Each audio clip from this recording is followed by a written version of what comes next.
मैं मोबिन अंसारी अंसारी क्लासेस से आज एक बार फिर से 11th क्लास के लिए पॉलिटिकल साइंस दूसरी बुक का जो तीसरा चैप्टर है समान स्वतंत्रता, आज उसके कुछ MCQ क्वेश्चन लाया हूँ जो कि बहुत ही इम्पोर्टेंट क्वेश्चन है और यहाँ से कई क्वेश्चन आने की संभावना है। ठीक है, तो आज हम लोग शुरू करते हैं चैप्टर नंबर 3 समानता।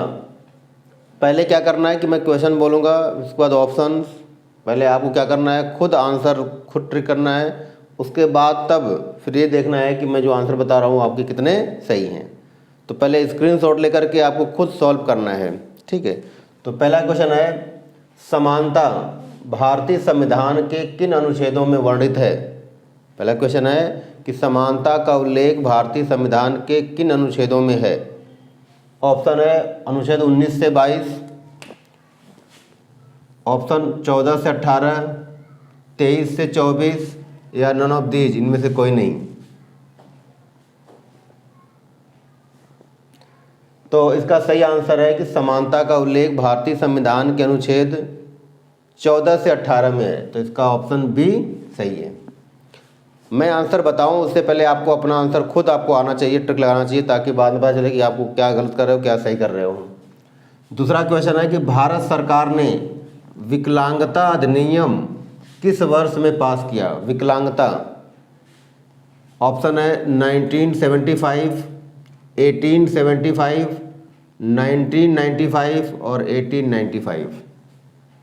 भारत सरकार ने विकलांग लोगों के लिए कब अधिनियम बनाया, ये आपको बताना है। और विकलांग लोगों को अब दिव्यांग कहा जाता है।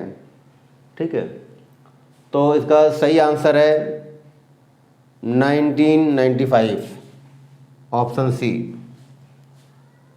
नेक्स्ट है समानता के कितने आयाम हैं। समानता के कितने आयाम हैं। ऑप्शन है 2, 3, 4 या इनमें से कोई नहीं। तो याद रखना है कि आयाम मैंने बताया था, अगर याद होगा तो राजनीतिक, आर्थिक और सामाजिक।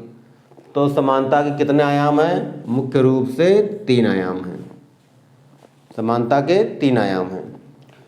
नेक्स्ट है पुरुष स्त्री से शक्तिशाली है। यह उदाहरण किसका है। मतलब क्वेश्चन क्या है कि पुरुष स्त्री से शक्तिशाली है, यह किस प्रकार का उदाहरण है।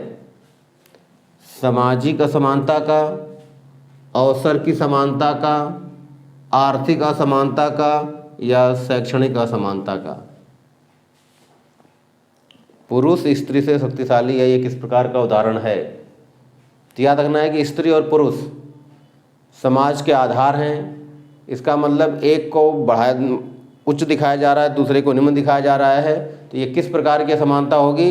तो याद रखना है सामाजिक असमानता। तो option A is right answer. ठीक, सामाजिक असमानता। न्यूनतम आवश्यकताओं की पूर्ति, न्यूनतम आवश्यकताओं की पूर्ति से क्या अभिप्राय है।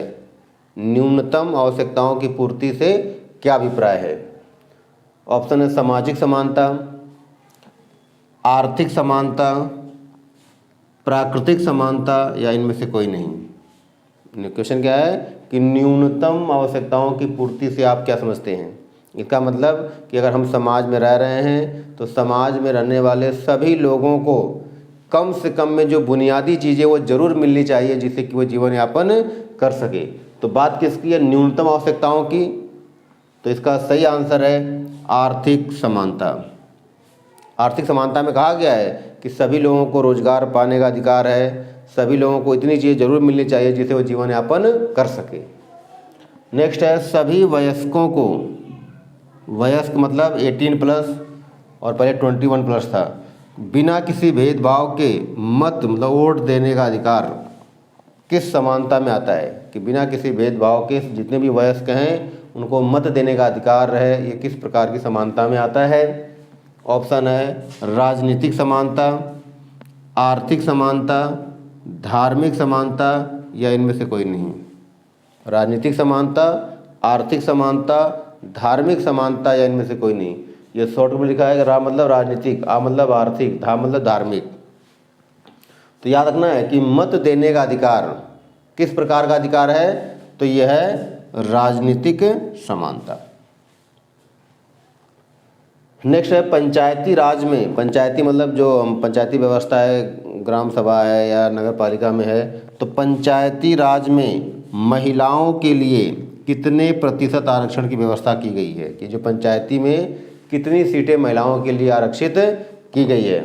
ऑप्शन है 15%, 27%, 33% या 31%।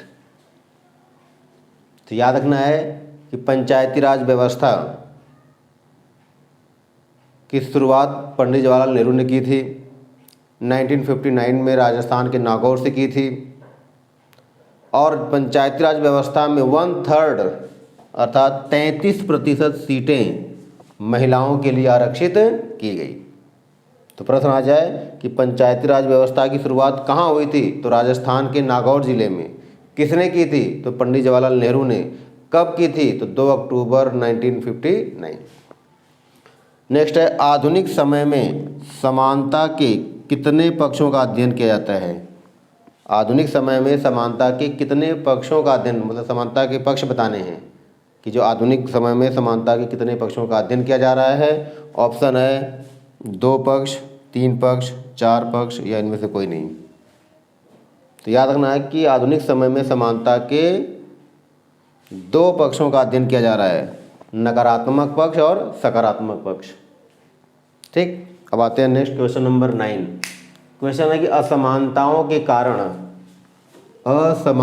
के कारण अस्तित्व में आया, क्या आया, उदारवाद, आदर्शवाद, समाजवाद या इनमें से कोई नहीं।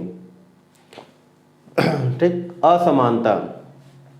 अब याद रखना है कि अगर असमानता है तो असमानता के स्थान पर क्या लाना होगा, समानता। तो असमानताओं के कारण अस्तित्व में क्या आया, तो याद रखना है समाजवाद। क्या आया, समाजवाद। नेक्स्ट है स्वतंत्रता और समानता को परस्पर विरोधी मानते हैं। स्वतंत्रता और समानता को परस्पर विरोधी मानते हैं, मतलब ये कहना है कि स्वतंत्रता और समानता एक दूसरे के विरोधी हैं। यह किसका मानना है। ऑप्शन है व्यक्तिवादी विचारकों का, अराजकतावादी विचारों का, दोनों का या इनमें से कोई नहीं। स्वतंत्रता समानता एक दूसरे के विरोधी हैं, ये किसका मानना है। तो याद रखना है कि स्वतंत्रता और समानता एक दूसरे के विरोधी हैं, यह मानना किसका है, तो व्यक्तिवादी और अराजकतावादी दोनों का है। तो option c is right answer. ठीक, सही और गलत बताना है, सही और गलत। तो पहला इसमें है सबके साथ बराबरी अर्थात एक जैसा व्यवहार की समानता है। सबके साथ बराबरी अर्थात एक जैसा व्यवहार की समानता है, ये कथन सही है या गलत है। तो ये कथन कैसा है, सही है, अर्थात समाज में एक जैसे के साथ एक जैसा व्यवहार करना चाहिए। मतलब क्या है कि सबके साथ बराबरी, मतलब सबके साथ एक जैसा व्यवहार करना चाहिए। दूसरा है विशेष अधिकारों का अभाव ही समानता है। विशेष अधिकारों का अभाव ही समानता है। गलत और सही बताना है। तो याद रखना है कि विशेष अधिकारों का अभाव ही समानता है। तो बिल्कुल सही है कि किसी को भी विशेष अधिकार नहीं दिया जाएगा, सब लोग क्या हैं, एक समान हैं। जैसा हो, जैसा जो चाहे वैसा करने के लिए स्वतंत्र होना ही समानता है। मतलब जैसा जो चाहे वैसा करने के लिए स्वतंत्र होना ही समानता है। क्या ये सही है कि गलत है। तो जैसा जो चाहे वैसा करने के लिए स्वतंत्र होना ही समानता नहीं है, तो ये क्या है, गलत है। सबको विकास के समान अवसर प्रदान करना समानता है। सबको विकास के समान अवसर प्रदान करना क्या है, समानता है। तो ये कथन सही है, क्योंकि ये आर्थिक समानता में आ गया कि सबको विकास के समान अवसर प्रदान करना चाहिए, जिससे कि सभी का विकास हो सके। तो हमने समानता के जो कुछ महत्वपूर्ण क्वेश्चन थे, जो कि लगभग आने की संभावना बहुत ज़्यादा है, मैंने जो MCQ क्वेश्चन है वो हमने आपको बना दिया। अब जो इम्पोर्टेंट क्वेश्चन है, जैसे लॉन्ग क्वेश्चन है, अगर टाइम मिला तो मैं उसको बनाऊंगा, ठीक है। नहीं तो आपको मैं कुछ बता दे रहा हूँ। जैसे कि इसमें एक क्वेश्चन आता है कि समानता क्या है, उसकी विशेषताओं का उल्लेख कीजिए, क्वेश्चन आता है। और उसमें एक आता है कि समानता और स्वतंत्रता आपस में विरोधी हैं या सहयोगी हैं, व्याख्या कीजिए। और उसके बाद जो समानता के आयाम हैं उनमें से क्वेश्चन आता है। तो 3 क्वेश्चन यहाँ से ज़्यादा इंपॉर्टेंट है, वो आपको जानना है, याद करना है। इसके अलावा एक आता है नारीवाद। तो नारीवाद क्या है कि स्त्री और पुरुष के समान अधिकार की बात करता है, ठीक है। तो इस क्वेश्चन को आपको तैयार करना है।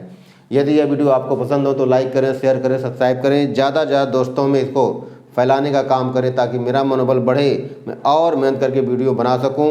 और आप कमेंट भी ज़रूर लिखें कि ये मेरा प्रयास कैसा लगा, अगर बेहतर है तो भी और नहीं है तो भी, ठीक है। Thank you.